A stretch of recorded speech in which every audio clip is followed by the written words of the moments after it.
In this video, we are going to talk about exponential growth and decay.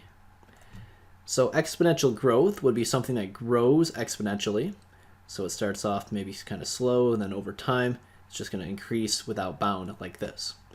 And exponential decay is something that starts high, and then over time, it's going to quickly decrease, and then it's going to kind of plateau, something like this. So that would be the graphs of exponential growth and decay. So for exponential growth and decay, we have a formula that we can use. This is your general function for exponential growth and decay, where n of t is the amount of something, it's the number of whatever we have, and then n sub 0, that is the number at time 0, which would be the initial amount, how much amount of something you started with. And then the letter e is the natural exponential. The letter k in the exponent is the growth rate constant, and then t is the time.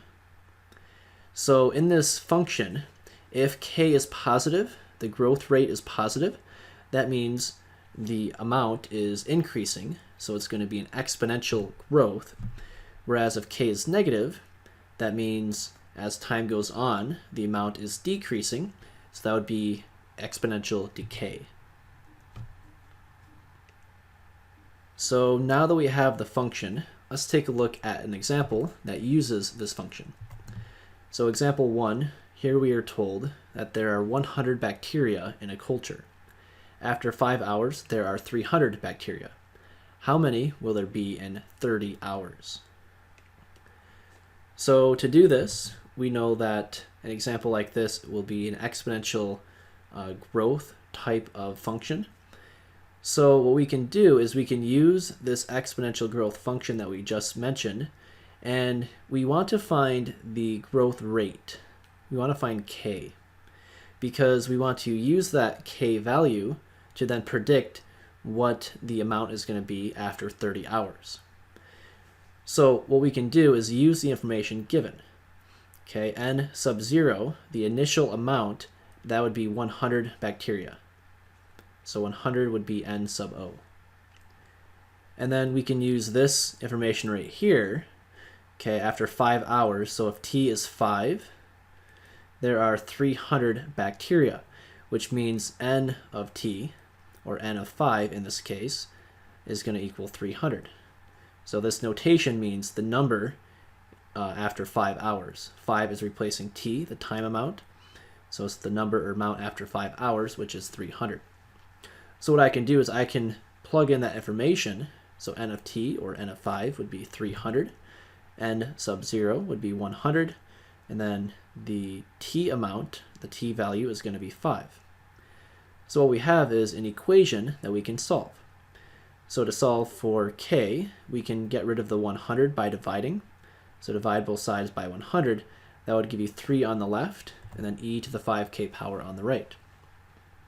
We can then convert this into a logarithm, where we have a log base e, which is a natural log. So natural log of the 3 equals the exponent, which is 5 times k.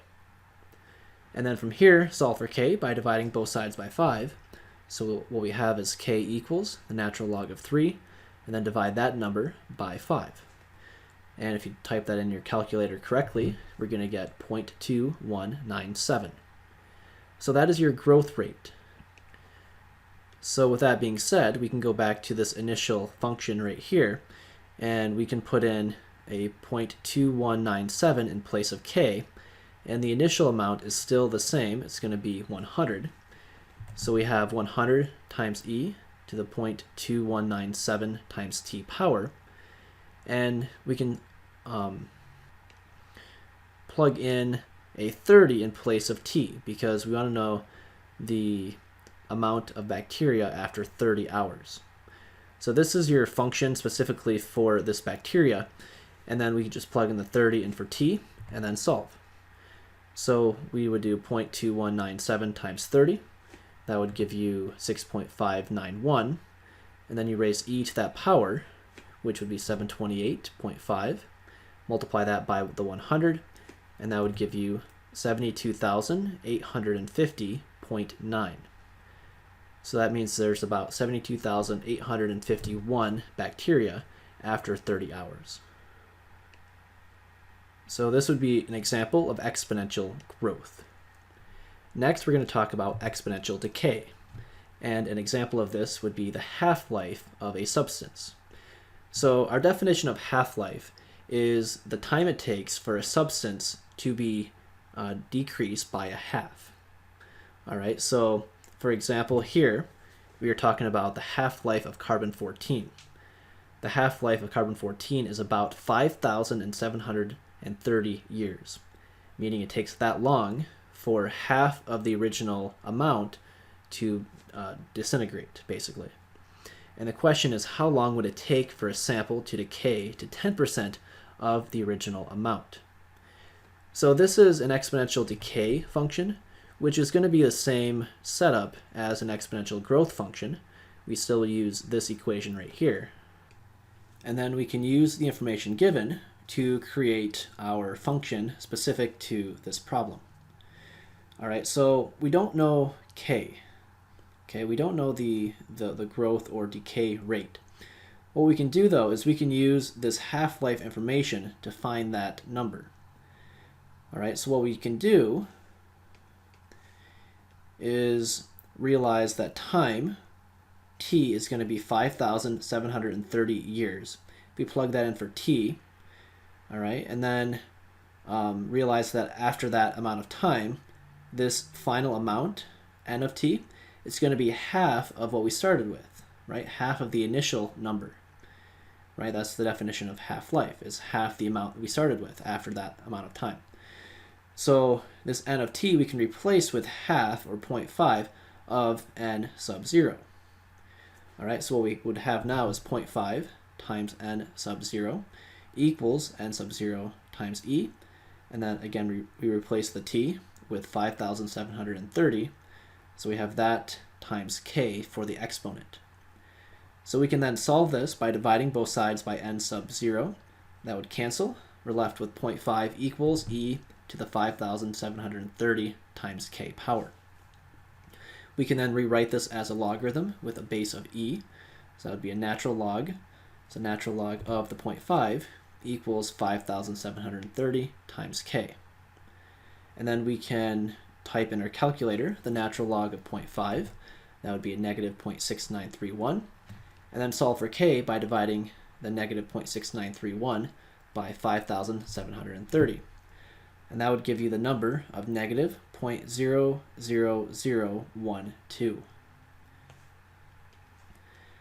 So with that information, we can take this exponential growth or decay function, and then we plug this value in for k. So that is your k value. That would go right there. And we want to find time. We're trying to figure out how long would it take for a sample to decay to 10% of the original amount. So we're trying to find t, and then if we want 10% of the original amount, that means our final amount, n of t, is going to be 0.1, or 10%, times the original amount of n sub 0. So what we have would be 0.1 times n sub 0 equals n sub 0 times e to this negative 0.00012 times t power. We can then solve this for t by dividing both sides by n sub 0. That would cancel. We would have 0.1 equals e to that power. And then we can solve for t by writing this as a logarithm. So we have a log base e, so natural log of the 0.1 equals the negative 0.00012 times t. The natural log of 0.1, you can type into your calculator. That would be a negative 2.3026. And then divide both sides by the negative 0.00012. When you do that, we have t equals 19,188.33, which means that it would take about 19,188 years to have 10% of the original amount of carbon-14. So this process of using the half-life can be used for any substance, really, any substance that decays like this. And here we did carbon-14, which we actually have another formula for carbon specifically, because carbon we can use to figure out the age of some substance. All right, so if we know the amount of carbon in something, the original amount that it started with, so like here for example, we have an age of a plant. All right, so say we know the original amount, we can use carbon dating to figure out the age of that object. All right, so here, if we know the percentage of what we had, so here in this example we have 90% of the original carbon-14. If we know that percentage, we can use this formula right here to find t, the time. So p of t, that is the percentage in relation to time, and then t is the time. So in this example, all right, so 90% is a percentage. We can plug that into this function where convert to a decimal first, we would have 0.9. So we have 0.9 equals the 0.5 raised to the t divided by 5,730 power. We can then take this and then solve. So solve for t by taking the log of both sides. You can take the log base 10 or natural log of both sides. Here we're choosing to take the natural log. And the reason for doing that is because we can now take this exponent and bring it out in the front. So that's what we see right here. We have t over 5,730 times that by the natural log of 0.5. So if you solve this for t, we would have to multiply both sides by the 5,730. And then we have to divide by the natural log of 0.5. And that would give you the value for t. So we see that typed up here. We can then type that into our calculator. And if you do that correctly, we're going to get our answer of 871. So based off this information, we can conclude the plant is about 871 years old. So we've looked at exponential growth and decay in the context of science. Next, we're going to look at exponential growth and decay in the context of finances or money. So here what we have is a compound interest formula. So if you invest money or if you take out a loan, okay, both will either increase or decrease by compounding interest. It's going to increase or decrease exponentially, which is great if you're investing money because your money over time will create more and more money at an exponential rate. But it's bad if you are taking out a loan because that interest will compound and will create more and more debt as time goes on. All right, so here is what we have. We have our formula, and this is used to find the compound interest, where the A is the amount after a certain period of time, given P, the principal, the original amount, or the amount invested, or the amount that you took a loan on. R would be the rate, so the annual interest rate. N is the number of times compounded per year, and then T is the time in years. Now for N, okay, let's say we were compounding monthly. If you compound monthly, that means it's going to be compounding 12 times in the year. If you're compounding daily, it'd be 365 times, so N would be 365. All right, so what we're going to do is take a look at some examples using this compound interest formula. In our first example, we are told to find the balance if $2,000 is invested in an account with an annual interest rate of 7% for 3 years if it is compounded quarterly. And then the question following is, what if it was compounded monthly? So here's your formula. You plug in numbers. So P, the principal, is the initial amount that we start with. So P would be 2,000. The rate is 7%. So R would be 0.07. And then it's compounding for 3 years. So T would be 3. And then here, if it's compounding quarterly, that means N would be 4. And for the second part, if it's compounding monthly, that means it would be 12 times in a year. So N would equal 12. So we have two parts to this problem. The first part, we plug in all this information and make sure we put a 4 in place of the N. So you plug it in and then just type it into your calculator. So 0.07 divided by 4, plus 1 would be 1.0175. And then 4 times 3 is 12 for the exponent. So you raise that 1 to the 12th power. That'd be 1.23, etc. Multiply that by 2,000, and that would give you your final balance, the final amount, which is $2,462.88. And then part B says, what if it was compounded monthly? So everything would be the same, but instead of a 4 here and here, you put a 12 because n is 12. That's the number of times it's compounded.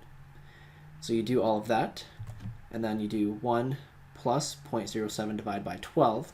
We would have 1.00583. Raise that to the 36th power.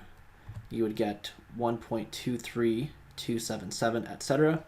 Multiply that by 2,000, and you're going to get $2,465.56. So that is the amount that you would receive. That's your balance at the end if it's compounded monthly. Now it's worth noting that the more frequently that you compound, the higher the balance is going to be. All right, so see here, compare that number with this number. We compounded 4 times over here, and then on the second time, we compounded 12 times. Notice the number's a little bit higher with a higher amount of compounding. And we can actually take this to the nth degree, where we can compound continuously. So at every point in time is going to be compounding. So it's kind of like saying it's compounding every second or every tenth of a second. It's compounding that quickly. All right, so here's an equation we can use to determine that. And I'm going to show you really quick actually where it comes from. So this is kind of like a bonus part of the lesson for those that are interested. I'm going to show you where we get this from. So where it comes from is our compounding interest formula right here. All right, and what we're trying to do is our goal is to get this right here, so that part. We want that to become 1 over 1 plus m to the m power, because that is our definition of our natural exponential. So to make this happen, we have to kind of force this to work. So what we're going to do is we're going to let r over n equals 1 over m. So we're just going to do that. Okay, we're going to say that's true. And then we're doing that to get it to be in this format. And then if we cross multiply, we would have 1n equals r times m. So with that being said, if that is our aside, okay, we can replace that exponent n right there with r times m. So we have p times 1 plus, then r over n, raise that to the n power, which is now r times m, and then times the t power. All right, so we have this, and actually we wanted to replace the r over n with 1 over m, remember? So let's do that. So replace r over n with 1 over m. All right, and then here, basically this, let's put the m first. So if we put the r after, put it over here, we have m times t times r for the exponent. Notice this part here, 1 plus 1 over m to the m power, that is e. Right, so what we have is p times e, and then we have r times t over here. So we have a equals p times the natural exponential, raise that to the r times t power. So that's where it comes from. And now our main objective is to know how to use it. So here we have an example where we are to find the balance after 3 years on $1,000 invested at an annual interest rate of 8% compounded continuously. So what we can do is we can take this formula and we can plug in our principal, which is our beginning amount. So principal is 1,000. Plug that in for p, and then t is going to be 3, and then just type that into our calculator. And then the 8% is our rate, so 0.08 is the rate. So you plug that in, and you have e to the 0.08 times 3 power, which is 0.24. E to the 0.24 power is 1.27. Multiply by 1,000, and you get $1,271.25. So that is the balance at the end of 3 years when compounded continuously. Now going back to compounding interest, just with a regular type of compounding, here we are told to find the time required for money invested at an annual rate of 9% to double if the investment is compounded annually and if it is compounded continuously. So we're doing both here, two different types of compounding. And this one's a little different because we're trying to find the time as opposed to the ending balance. So what we're going to do is we're going to take our formula right here, and what we want is the amount to double. We want the principal to double. So we want the final amount here to be 2 times your principal. So replace the a with 2 times p, and then the rate is 0.09, so plug that in. N is going to be 1, and then t, the time, is what we're trying to find. So what we have is 2p equals p times 1 plus 0.09 to the t times 1, or t power. So we can solve this. So we can divide both sides by p. That would give you 2 equals, and then 1 plus 0.09 is 1.09. Raise that to the t power. We can then solve this by taking the log of both sides. You can do a natural log or a log base 10. Here we're going to choose to do a natural log. So do a natural log of 2, and then that would equal, let's explain that here. Natural log of 2 equals the natural log of 1.09 to the t power. So we did that because now we can bring the t out in the front. So we have natural log of 2 equals t times the natural log of 1.09. And then from here we can solve for t by dividing both sides by this natural log of 1.09. So when you do that, we would have t equals natural log of 2 divided by the natural log of 1.09. So then just type that in your calculator, and we're going to get an answer of 8.04. So that means if you invest money at 9% return rate, then your money will double after about 8 years. So only 8 years it'll take to double your money. And that's if it's compounded annually. Now if you compound it continuously, we're going to have a different result.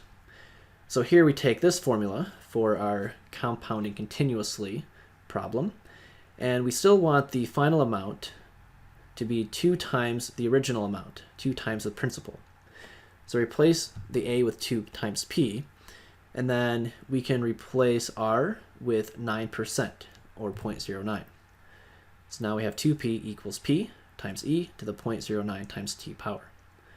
We can then divide both sides by p. We would have 2 equals e to the 0.09 times t power. And then this one's a little quicker because we can just convert this directly into a natural log. So we have a log base e, or natural log, of the 2 equals 0.09 times t. And then solve for t by dividing by the 0.09. So we have natural log of 2 divided by 0.09. So you type that in your calculator, and when you do that, you're going to get 7.70. So when you compound continuously, it's only going to take 7.7 years to double your money. So notice that with finances, this idea of compounding interest is very important and can be very helpful for you as you are looking to invest your money.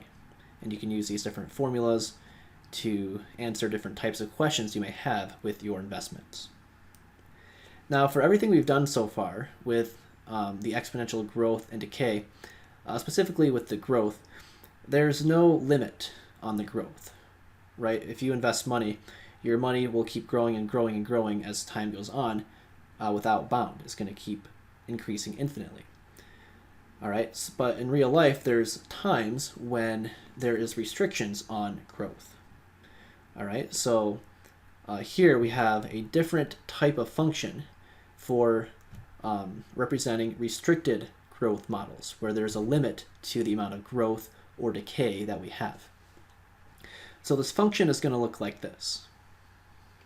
And notice it's pretty similar to the other growth and decay functions. Like this part right here, notice is similar to what we had before for our growth function. The only thing different here is we have a negative exponent, which if you plug in, like say, an infinite amount of time, So if you plug in some like really large negative number for the exponent for time, okay, as time increases, then e to that power is going to basically equal 0. All right, so we'd have a times 0 or 0. So what we'd have here is c over 1 or c. All right, so c is going to be the maximum value, because as t gets infinitely large, as the time goes on forever, okay, that's going to make this whole thing right here equal 0. So that's going to give you just c over 1 or c. So c is the limit in this function, and we can call that the carrying capacity. That's the maximum amount of something. And then this letter b right here in the exponent, that is our growth rate constant, just like in the other exponential growth and decay functions.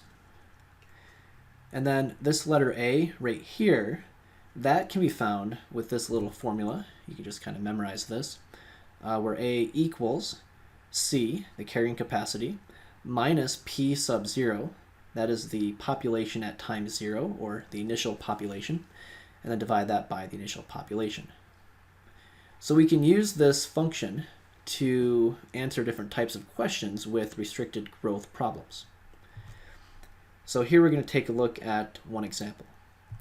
So this example says that in 2010, the population of a species of fish in a lake was 5,000.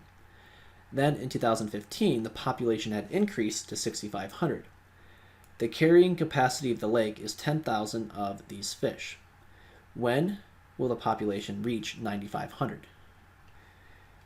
So this is a restricted growth type problem. We are limited by the capacity of the lake, which is it can hold 10,000 fish. All right, so C is going to be 10,000. That's the carrying capacity. Now we don't know A or B in this function, so we need to find that to create our function to represent this situation. And then from there, once we have that function, we can then use that to predict the population, or when the population will reach 9,500. So it's a two-part problem. So first off, we can find our A value, where A equals the C, the carrying capacity, minus the initial population, divide by the initial population. So C was 10,000, that was the maximum. And then the initial population, P sub 0, that was 5,000. That was the initial amount that we started with. So we have 10,000 minus 5,000, and then divide that by 5,000. So we have 5,000 divided by 5,000, which would be 1. So this one works out pretty easily because A is just going to be 1. So we can use that, all right, and then plug that in. And our goal is to figure out B. That's the growth rate. So we still need to find B. That is unknown. All right, so we can use the other information where it says in 2015, the population had increased to 6,500. So the population at a given time at 2015 was 6,500. And that was when T, the time, that was 5 years after. So we started in 2010, 5 years later, that's when we had that population. So T is going to be 5. It's 5 years after the initial starting time. So T is going to be 5, and we have 6,500 for P of T. C is 10,000. A we found to be 1, and then we have times e to the negative b times 5, because T was 5. So we can then try to solve this, and there's a shortcut we can use, and it comes from basically cross multiplying. But what we can do is the shortcut, if you remember or know this, we can just basically switch these around. If you don't know that, you could go a longer way and cross multiply and get the same thing, but here it's a little quicker if we just know we can do that. So now we have 1 plus e to the negative 5 times b power equals 10,000 over 6,500. So 10,000 over 6,500, these would divide, we'd have 100 over 65, and that's going to reduce to give you 20 over 13.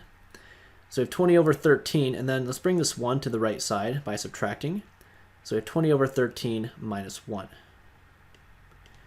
And 1 is 13 over 13. which would be 7 over 13 when you subtract. So what we have is e to the negative 5b power equals 7 over 13. And then to solve for b, we can write this as a logarithm. So we have a log base e, or natural log, of the 7 over 13 equals negative 5 times b. And we see that typed up right here. So we can type in the natural log of 7/13, type that in your calculator, and then divide both sides by negative 5. That's going to cancel out the negative and the 5, leaving you with b. So divide the natural log of 7/13 by negative 5, and you're going to get b equaling 0.1238. So we had a equals 1, we have b equals 0.1238, we had c, the carrying capacity, is 10,000. So we have everything we need to create our function that represents this situation. So let's plug in all of that. So c is 10,000, a is 1, b is the 0.1238. So we plug that in, 10,000, 1, 0.1238. And then our goal is to figure out when will the population reach 9,500. So when will this population be 9,500? So you plug 9,500 in place of p of t, and then we can solve this equation for t. So to do that, again, we can use our little shortcut where we switch these around. So now we're going to have the 1 plus e to that negative 0.1238 times t power equals 10,000 over 9,500. All right, so these would divide out. You would have 100 over 95, which would reduce to give you 20 over 19. So all of this is 20 over 19. Then subtract the 1 over to the right side. So when you subtract 1, you're subtracting 19 over 19, which gives you 1 over 19. So we have e to that power equals, and then 1 over 19. And then we can write this as a logarithm. So we'd have natural log of the 1 over 19 equals the exponent of negative 0.1238 times t. So in your calculator, you can type in the natural log of 1/19 to get a number, and then divide that by this negative 0.1238, and that's going to give you your value for t. So if you do it correctly, you're going to get 23.78. So that means that it's going to take around 24 years for the population to reach 9,500. All right, so 24 years after the year 2010, the initial start time, we would do 2010 plus 24. That'd be the year 2034. So by that time, by that year, it's going to be 2000, or it's going to have a population of 9,500. And actually, in the year 2033, you would have that, right, towards the end of the year. It's 2033.78. So almost 2034, in that year, you're going to have the population reach that amount. And that concludes our lesson for today. We will see you next time.